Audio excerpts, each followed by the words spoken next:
अति घाईन संकटात नाही असं म्हणतात, पण आज मला अति घाई नव्हती तरीसुद्धा माझ्यासोबत नाही असं घडलं. आता काय घडलं चला पुढे सांगते.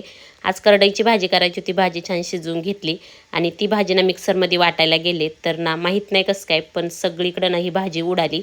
तर दरवेळी वाटते मी तर उडत नाही, पण ह्यावेळी माहीत नाही थंड झालेली होती भाजी तरी उडाली. आणि ना लाईट दिवसभर पण नव्हती आणि आत्ता पण गेली होती. म्हटलं पटकन थोड्या वेळ आली आहे लाईट आणि मला असं वाटलं की परत लाईट जाईल म्हणून मी वाटायला घेतली.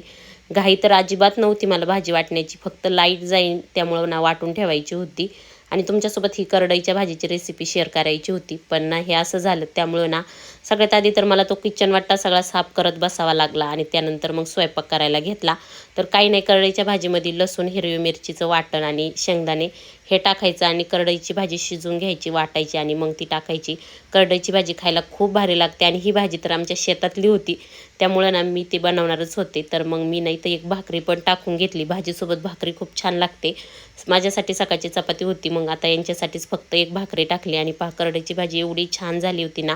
आणि मी म्हटलं होतं ना की आज सकाळपासून लाईटीचं नुसतं असं चालू ये जा आणि आत्ता पण लाईट गेली होती. परत थोड्या वेळात लाईट आली, म्हणजे सकाळपासून तर नव्हतीच आणि आत्ता पण 2-3 तिने झटके मारले आणि त्यामुळेच माझ्याकडून हा असं ना उद्योग घडला. पण चला असू द्या, मस्त असं तुमच्यासोबत ही रेसिपी शेअर करायची होती म्हणून मग म्हटलं चला आपण हे शूट पण घेऊया. तर हे शूट घेतलं आणि आता ही वाटीमध्ये भरलेली करडईची भाजी मी कुणाला द्यायला चालले तर माझ्या मैत्रिणीला. तर ना आता थोड्या दिवसांनी मला ही अशी भाजी देता येणार नाही कारण ते दुसऱ्या घरी राहायला जाणार आहेत त्यामुळं. तर आमचं असंच असतं की भाजी केली ना का एकमेकींना द्यायची. तर आज मी ही भाजी दिली आणि तिने मला ही भाजी दिली. तर आज नुसत्या हिरव्या पालेभाज्याच खायच्या होत्या. तर तुम्ही पण तुमच्या मैत्रिणींसोबत अशी भाजी शेअर करता का? त्या नक्की कमेंटमध्ये सांगा. चला भेटूया पुढच्या व्हिडिओमध्ये.